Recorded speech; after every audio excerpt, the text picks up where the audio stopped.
without further ado, we'll get it kicked off. So, welcome back to the HumAIn podcast listeners. Today, our guest speaker is Merav Yuravlivker, who is the founder and CEO of Data Society. She's a co founder of a movement in Washington, D.C. to accelerate the data economy and the next wave of the workforce. Merav, thanks for joining us on HumAIn. Thank you so much for having me. Well, we all know that we are now many weeks into what has been the unprecedented year of the century, known as the COVID-19 scenarios that we're We're only one experiencing fifth of the way through, too. one fifth of the way through, but it feels like a lifetime. And one thing that we know that is so certain is that data has never been as important as it is today. Now, to set the stage for our episode, love for our listeners to learn a little bit about who you are and what you do, and then let's dive into the data economy. Sure. So, as you mentioned, I'm the CEO and founder of Data Society, and we are a data science training and consulting firm. And we work with government agencies as well as large organizations and corporate clients to help them understand their data to solve problems. So, whether that's through customizing training programs to their use cases to train up their workforce to understand data, or whether that's building customized software and algorithms to help them make predictions about trends that they're seeing. We are there to provide solutions because we know that data is only useful when it's being analyzed and when it's being looked at. And we help companies and agencies do that. Now, it's incredible because both of us here on the show, we're both involved in the education industry as Yes, well we as, are. products and services. And everything's been disrupted as a result of COVID. But one of the industries that, although it's been disrupted, we've been seeing a lot of movement in is the education, the digital transformation industry. I've talked about with a few of our other hosts and guests on HumAIn that although there's been some disruption with Galvanize, we've come out ahead. We've hmm transformed, moved a lot into this live online model. What are some of the things that you've seen as well? Yeah, absolutely. So I think what's been truly amazing is just the way that our team has handled the transition from more in-person trainings to more live streaming. So a really big, frankly, round of applause to them for working with our clients who've also been incredibly flexible and understanding. And what we're seeing is a lot more interest for organizations that have offices across the world for these live streaming trainings that we're offering. So, just to give you an example, one of our clients is the Inter American Development Bank, and they're here in Washington, D.C. So, typically we do in person trainings for them here, although we also deliver trainings all over the country. But since we switched to live streaming, we have a lot of students from South America who are joining us now. And it's been really wonderful to see that additional impact that's had and the different um, points of view that they're bringing to the table, and also seeing that type of collaboration between colleagues who don't normally work together. So we're seeing a lot of amazing advantages to switching to this model, and that's just one of them. And it's incredible to see this live streaming model. I've been on a few investor pitches this week where we're seeing different startups teaching Spanish over live streaming. And Wow. even for many of the high school students who may be listening in or who are wanting to accelerate careers in data science or software engineering, there's one startup founder I've been following great attention with. It's hmm actually the founder of Fiveable, and they've been working on helping AP students get fives on their exams here in the United Wow. States and globally. And they have seen tens of thousands of people studying live with instructors on the That's platform as these amazing. AP exams are literally on the way of going live any day. And I remember when I was in high school, this was some of the most stressful times, but it's also incredible to see that we're starting to see more accessible and more equitable results that are possible as a result of the new modality of live online education. Yeah, I think you're exactly right. Seeing how this is really going to shift the way that people think about education. And there are, of course, a lot of considerations. We used to do full day trainings, but obviously it's very difficult for someone to sit in front of a screen and pay attention for 8 hours of a day or 7 hours of a day. So now we're chunking it into smaller portions over longer periods of time to make sure that we're maximizing that learning and that retention. So all of these little shifts and adjustments that we're making to make sure that we keep that interactivity there, keep people engaged, has been a really great addition to the content that we have. Now, of course, learning is something that we always want to do as we're lifelong learners. But again, the phrase of the year is COVID-19, and data is very important today. I think it goes without saying that individuals like yourself and myself, a lot of our news and attention is being spent on COVID. We're seeing dashboards and analytics and reports out there every day about how are we flattening the curve? Are we Hmm. alone together? Where are the trends and diagnoses going? With things like contact tracing and test and trace and track and trace and all these different initiatives. But there's so much going on. And can you, as someone who has worked a lot with NGOs and nonprofits and institutions that are trying to understand more about this, can you share with us some insights you've been discovering in the industry? Yeah, so, I think what you're saying is exactly right. Data is the only way that we're going to get through this successfully and make sure that we prevent it in the future. So it's really important for us to understand that data that we're collecting about this pandemic is truly for the benefit of the entire population.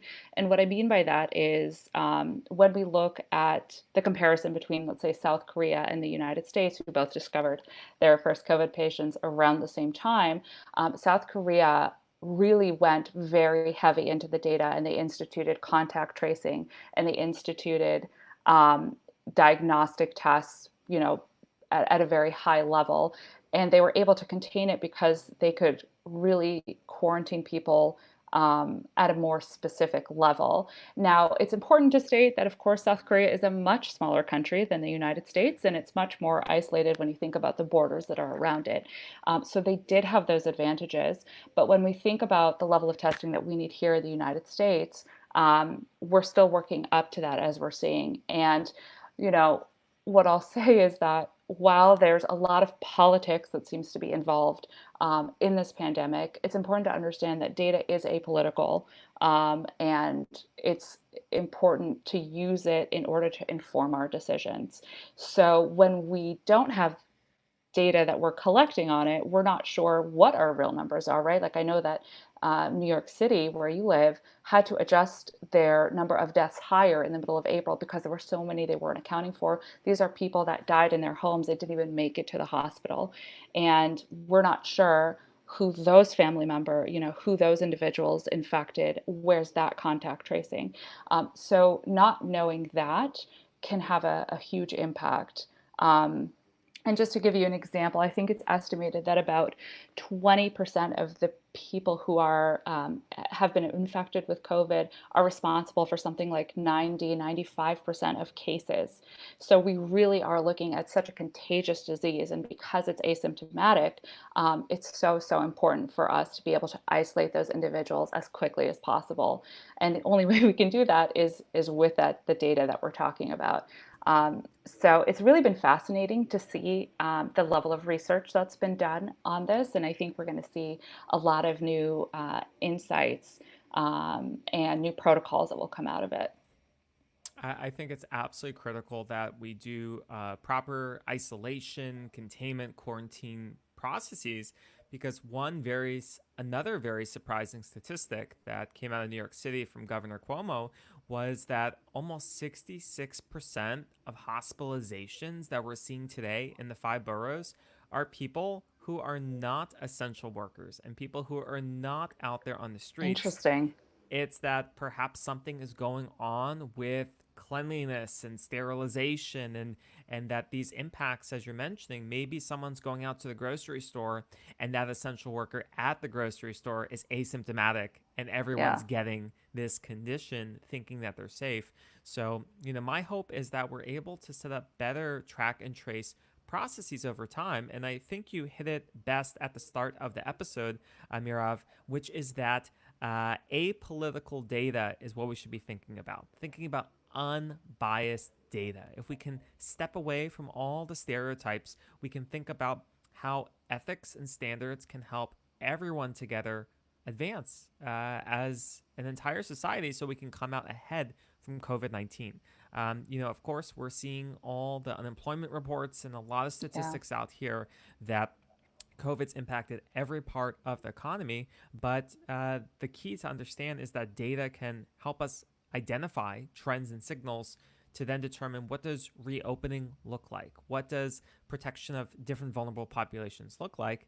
But I think one of the keys there that I'd love to dive deeper into is the difference between data processed from data scientists versus epidemiologists. It's often assumed that, data scientists, we have this magic secret sauce. We whip our fingers, we yell a special spell, and magically we're at 99% accuracy. But is that the truth here? I mean, I left my magic wand in the closet, so unfortunately, I'm not going to pull it out right now.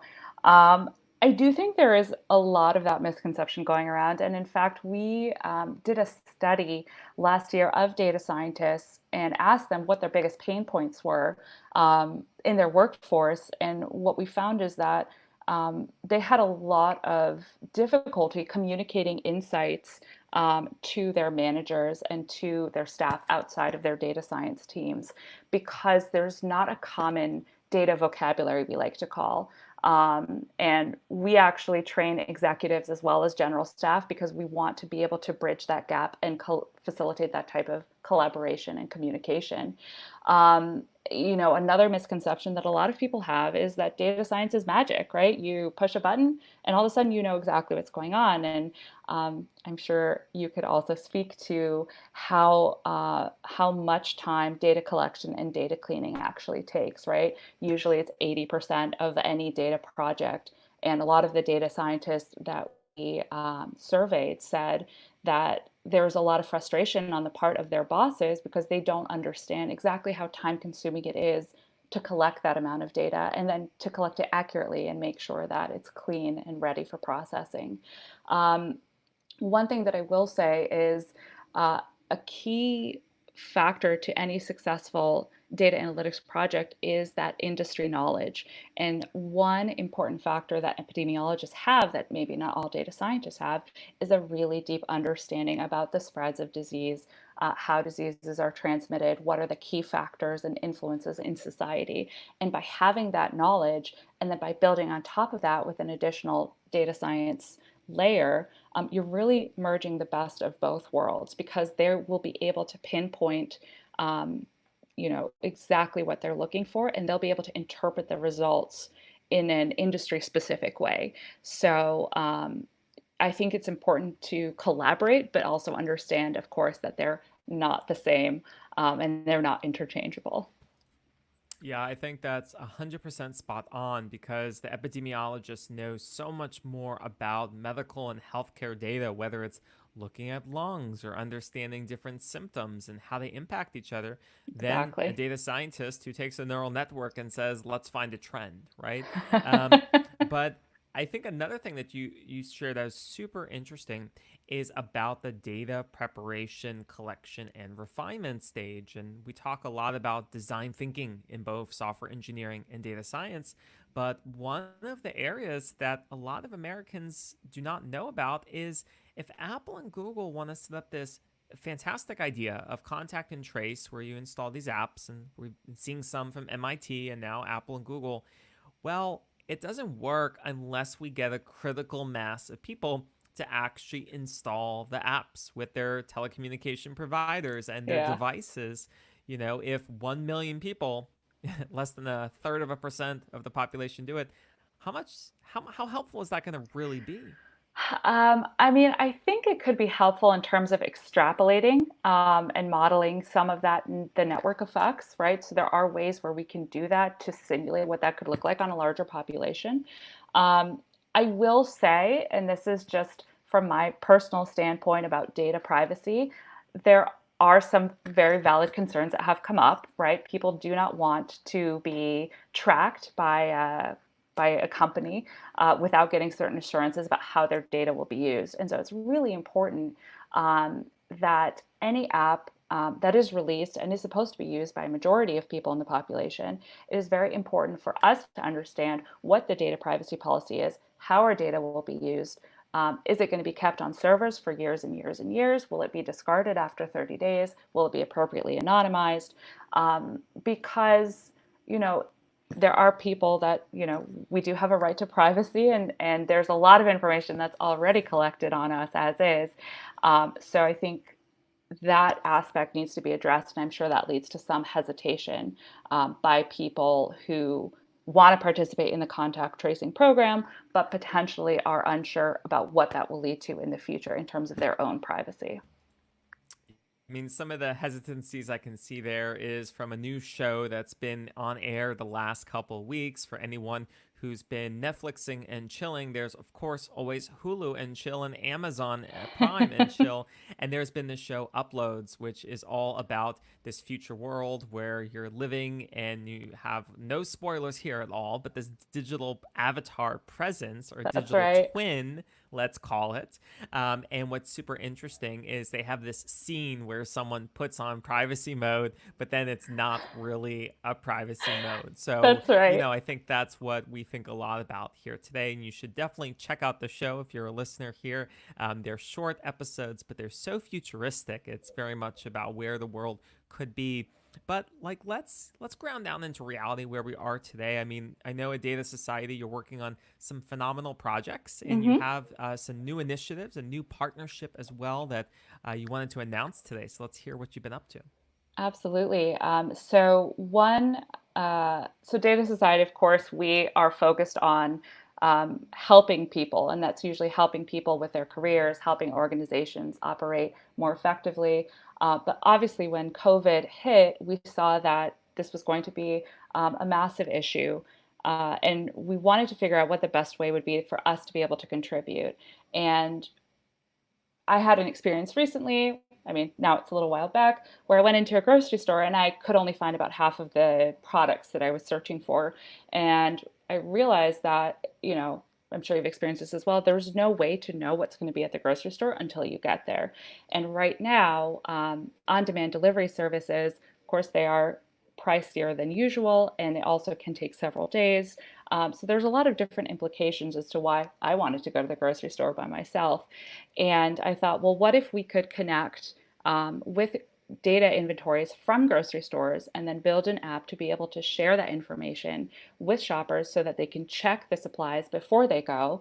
And that way they'll only have to make one trip, because the other concern is that the more trips you make outside, the more exposure you have to COVID. So our aim is to reduce that so you only have to go out one time to get the essential products that you need. And what we found out very quickly is that groceries had their hands full already, and a lot of them don't have up-to-date inventory APIs, for example, that we could tap into. So we ended up partnering with another local Washington, D.C. company called R Streets, and they've built an app called R Street Supplies, which helps people find out what's in stock at a grocery store near them.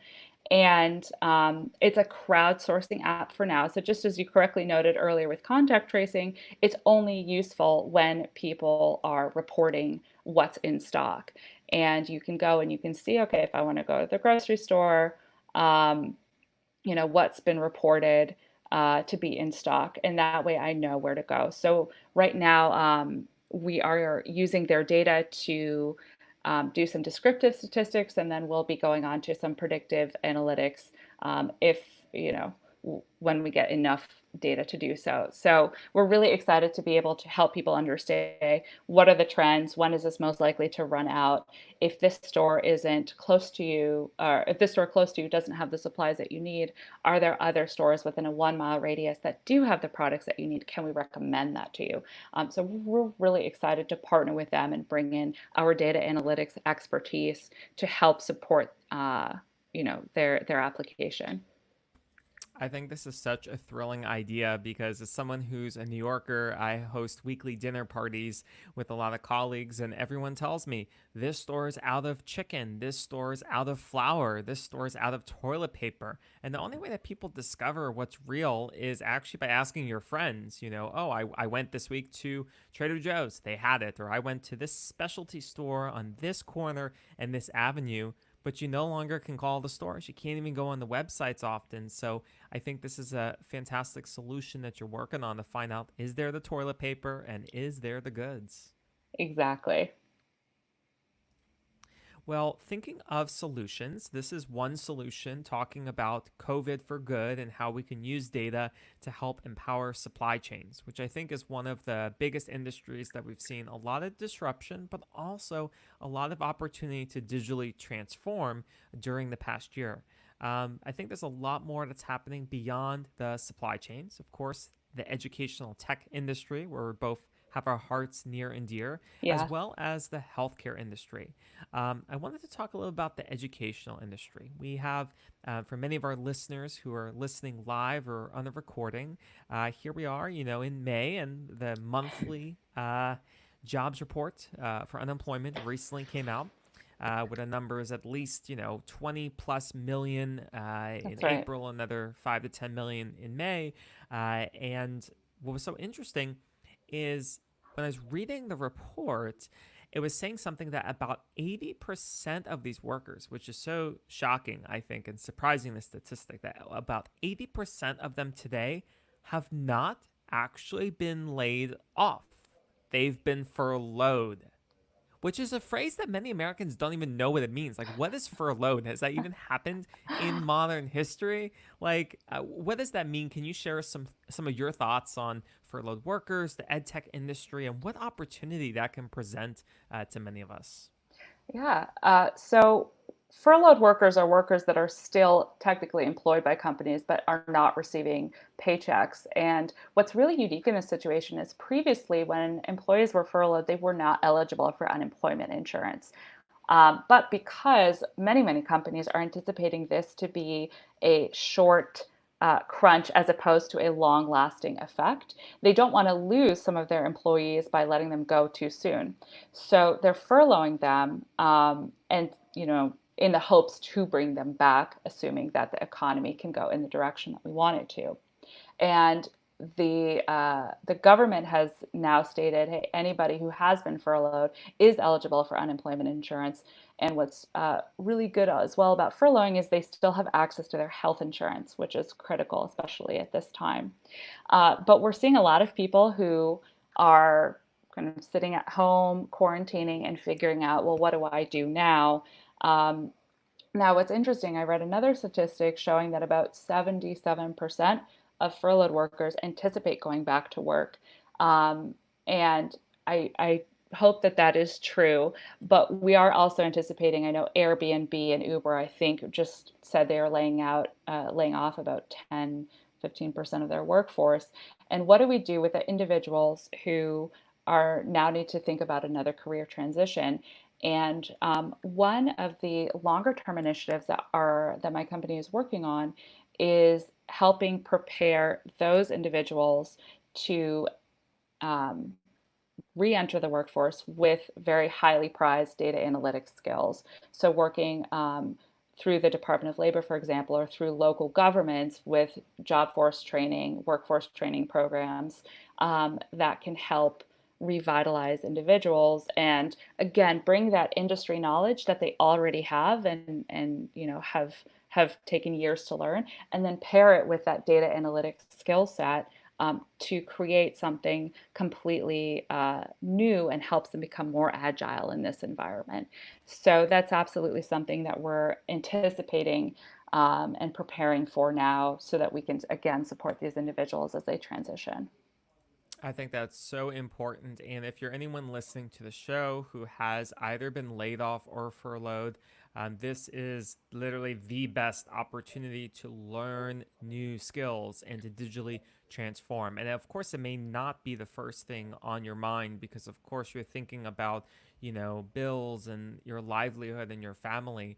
And I want to encourage everyone who's listening to see how you can start making that pathway to digital transformation, whether that's working with an organization like Data Society where they operate, or Galvanize at our campuses, remote, live online as well.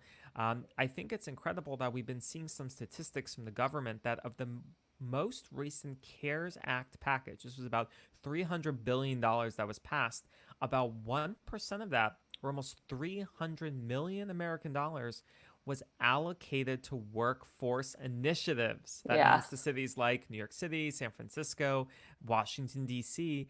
And, of course, that's a trickle down effect. It means different areas get different funding, but that's to help both employers retain their workers through maybe furloughed analyst programs, and for consumers like yourselves who are listening to reach out to your local small business administration or your local training workforce centers to see what can you learn to continue accelerating your career path. Exactly. And I want to reiterate on a point that you mentioned, David, which is not to feel pressure to immediately dive in and try to do training 8 hours a day. It's an incredibly stressful period for everyone.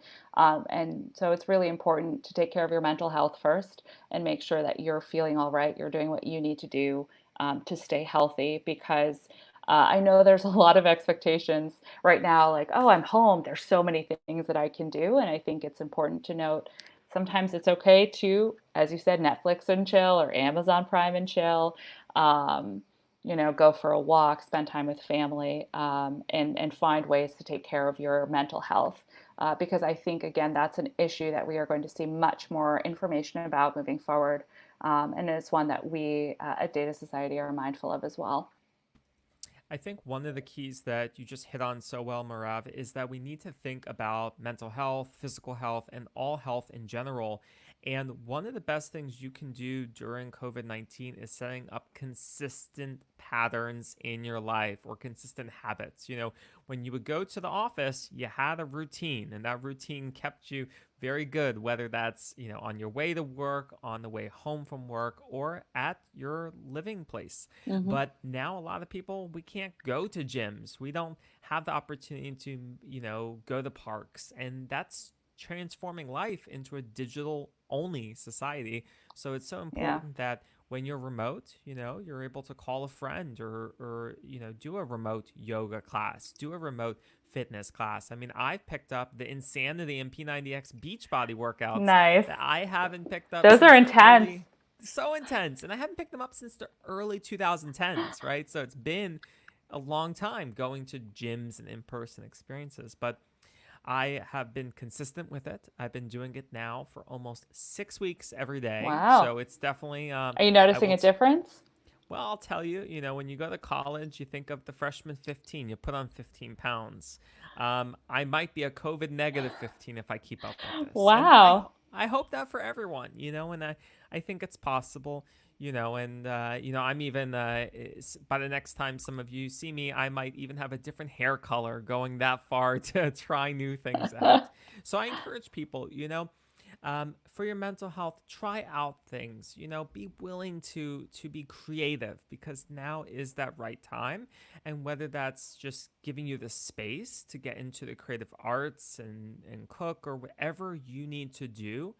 Um, One of the best things that I heard when I was watching the season finale of Westworld, there was this Oh, great no ad on spoilers. before. No spoilers about Westworld. This is just a plug there for the futuristic thing. But it's that uh, there was this ad from HBO that said, it's okay not to be okay.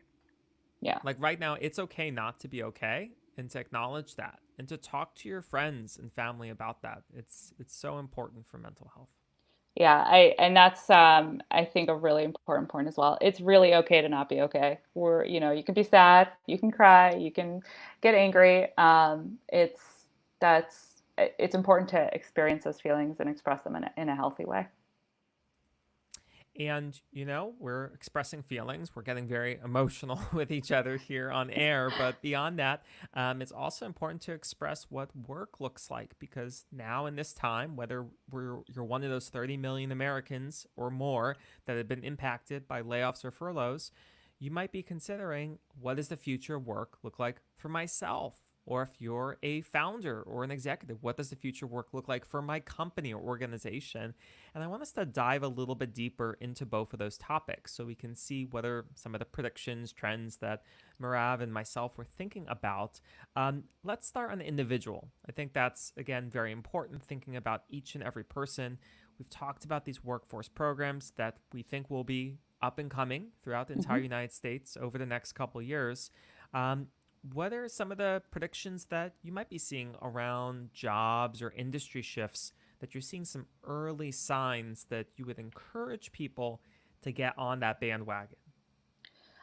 Well, I think one of the first signs is that real estate, commercial real estate, is going to shift dramatically over the next few years. We've already heard from some very large companies that they're not planning on their workforce coming back into the office through the summer, some even until 2021.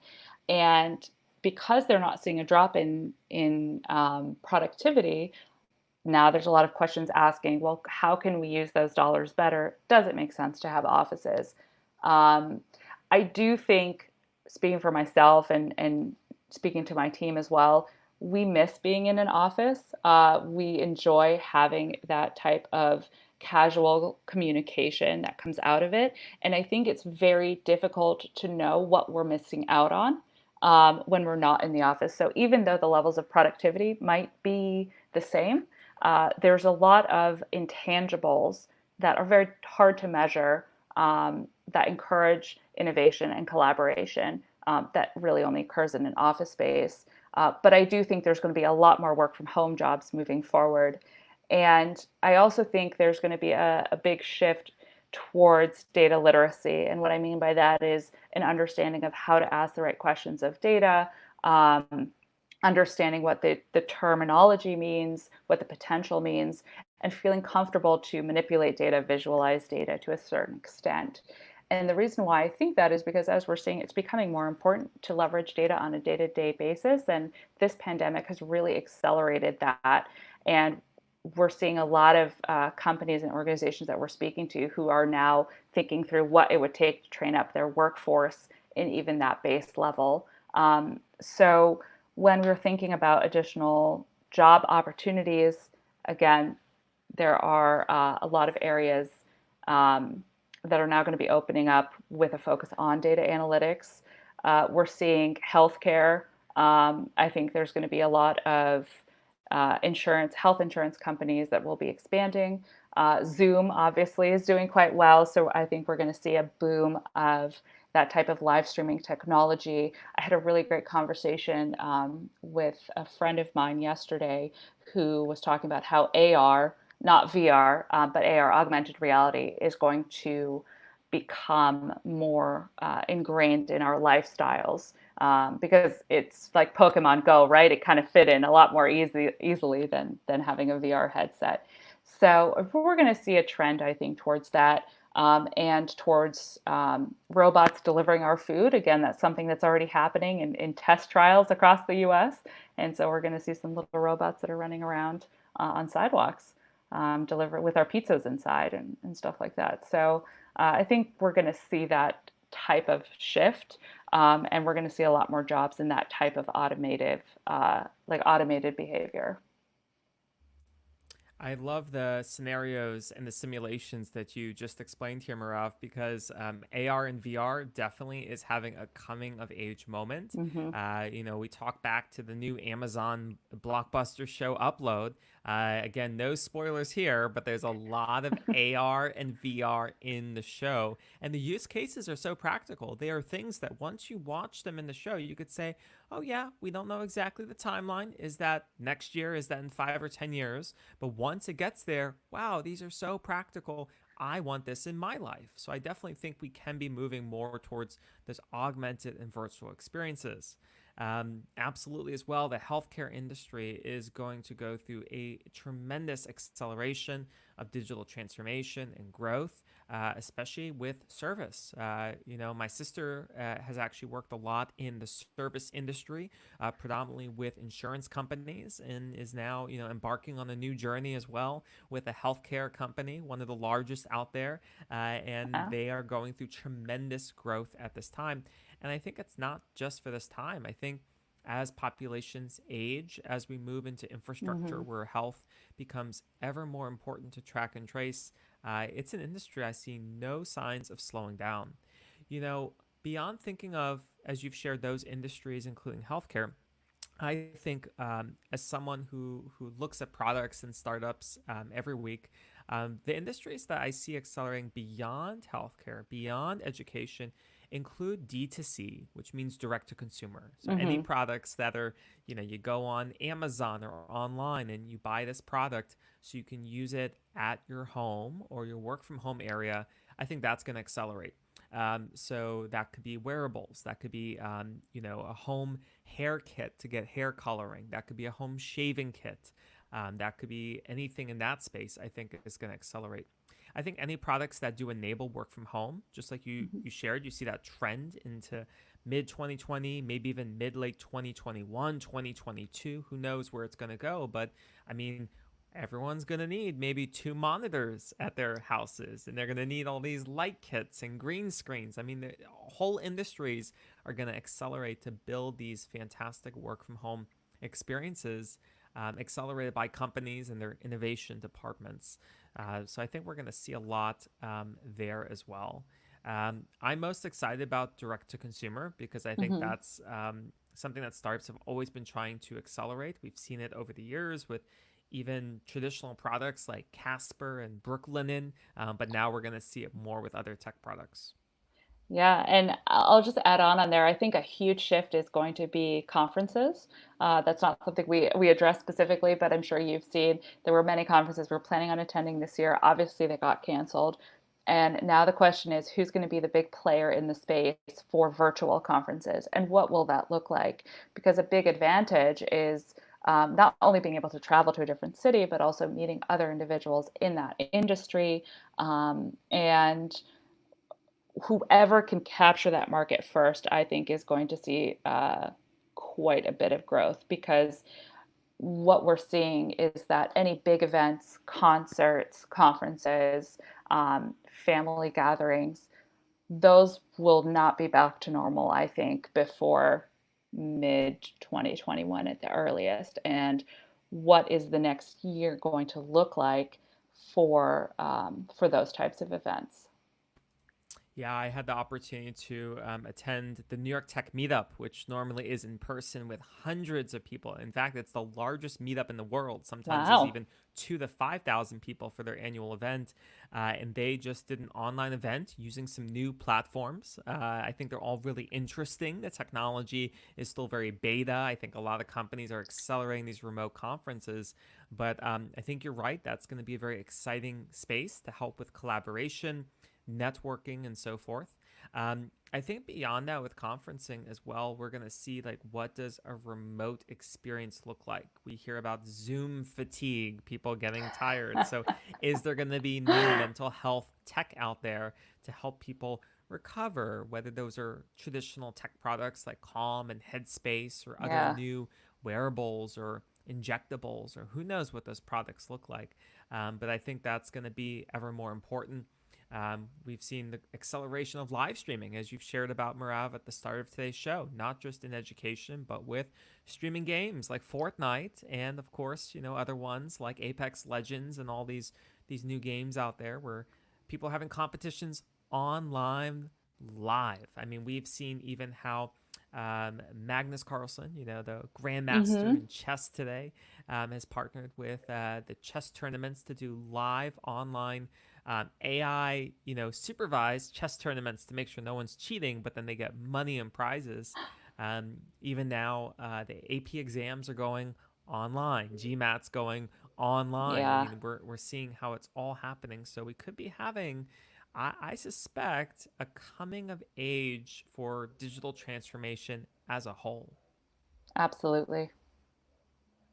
And tying that all in together, I mean, when we think about education and digital transformation, both of us were, in the industry around product and education. But one of the questions I'm always asked by someone new into tech and digital transformation is, how do I get started? Am I as an individual contributor, the decision maker? If I'm a mid-level manager, if I'm the C-suite executive, Where does that happen for an organization to make the shift? If today they're saying, you know what, we got to make some decisions, but where does it start? That's a great question, and that's one that we help a lot of our clients answer. The first thing I'll say is that it's becoming more imperative now more than ever for companies to make that shift to become more data informed. I think the way that companies are behaving now is really going to inform their trajectory over the next 3, 4, 5 years.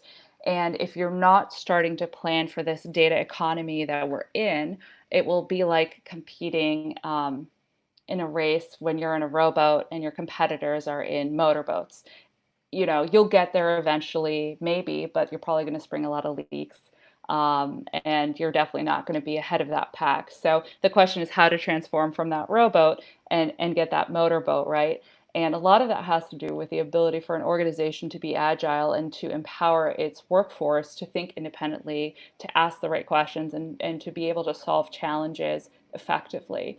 So, as somebody who might be a manager, director in the C suite, it always starts from the top. It's so important to have a data champion in any organization who can really provide that mandate to their employees and set that culture and say, hey, this is something we're investing in.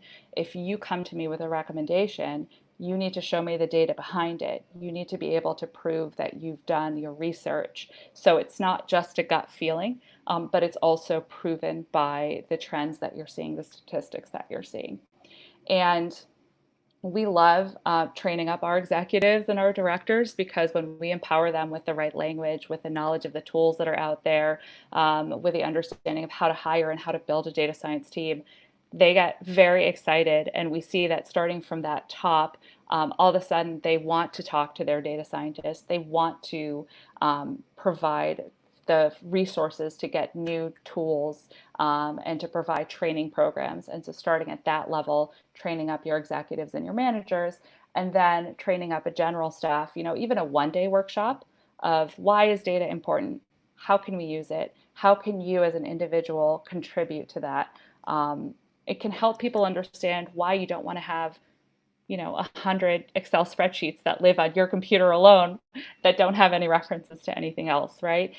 So being able to think through how you want to collect data effectively and then taking a subset of those individuals and helping them go to the next level and get those data analysis skills so that they can find the answers to the questions that everybody else is asking. And when you're looking at that type of a collaborative environment, that also enables, by the way, the data science team to focus on what they love doing, which is building complex algorithms and solving those difficult problems, not necessarily cleaning data. I think you're going to see a huge shift in the way that a company and organization operates. I mean, if we just look at the data, organizations that are more data informed, that translates to a difference of about 3 to 5% in terms of their bottom line, in terms of increased revenue, which is huge when you're talking about tens of millions, hundreds of millions of dollars every year. So I think we're going to see a lot of companies that are going to take that initiative now are really going to thrive once this pandemic dies down. And so I mean, you can tell I'm very excited about it because I really am passionate about transforming the way that an organization runs, or even that an industry runs, right? And when we give people the opportunity to solve these types of problems on their own, we just see so much innovation, so much excitement, and ultimately it translates to benefits for all of us across the board. Just to give you an example, when we are doing our programs within HHS, the Department of Health and Human Services, each student has a capstone project that's a direct problem that they've identified they want to solve. And we've seen our students be able to identify, what are comorbidities across different diseases based on different pills that they've been taking, medications. We've had one of our students who took a 40-hour manual task of sorting through grant applications and translating it into a 15-minute task using text mining to automatically sort them. And you're looking at that level, they're working hard to serve their constituents better. And I'm just seeing so much that we can unlock when we give people the right tools. Yeah, I completely agree there. Both of us being in the education space, I also run some of our data science for executive and manager workshops. And I will say that for companies that go for these executive workshops to help their managers and their executives get aligned for the buy in and for the vision and the communication of data literacy, it's at least a 10-to-1 success rate for these companies versus the Absolutely. others. I mean, it's night and day. So I think it's critical. If you are definitely an executive or leader listening here on the show today, definitely consider one of those for your departments to gain some of that knowledge to lead with a good data strategy. Tying all this in together, Mirav, we've talked about so many topics today around successfully transforming for the next wave of the workforce, accelerating the data economy. What's a call to action that you have for our listeners today? I think, first call to action, if you are in a company and you are anticipating these transitions, of course, you can always reach out to me, Merav at datasociety.com. Um, I'm happy to answer any questions that you have, happy to help. I think the other call to action is to take an inventory of where you are currently, right? So assess what data tools do you have? How is your data stored? How is it stored securely? And then thinking through your workforce, who are your powerhouses? Who are your people that really are leveraging data? And how well is it understood in terms of data governance and data policies? So trying to take stock and inventory and understanding what your goals are. So, you know, it's very difficult to say, okay, by this time next year, everything's going to be running on AI, and I'm only going to have people that understand how to use Python to build neural networks, right? That's a huge, huge lift if you're going without a database that's established and that's concrete, right? So I think you really have to take it in phases, and the first phase is to assess where you are, and then see who else on your leadership team you can get for buy-in for this type of a transformation. And I'm sure you've seen this as well in your work, but anytime that you can highlight a successful project that's used data, so if you're working on a team that use data to do something awesome, shout it from the rooftops in your company. That typically gets a lot of traction. It's a great way to show recognition to the people who are using these types of skills, and show other people that are working around them, hey, maybe I can use data too to solve this other problem that I'm having. So really making it a shared workspace for success is a great way to do it. And if you're an individual, I absolutely think you should take a look at what resources are available to you, especially if you are currently furloughed and you're thinking about what's the next stage for you. Just like learning a new language, there's not a downside to learning a bit of programming, learning a little bit more about data, because it will always come in handy. There's data is now just used everywhere. So really taking those first steps, I think, is a great idea. Merav Yuravlivker, CEO and co founder of Data Society. Thank you for joining us on HumAIn. Thank you very much, David. And for everyone who's joining us live, we are going to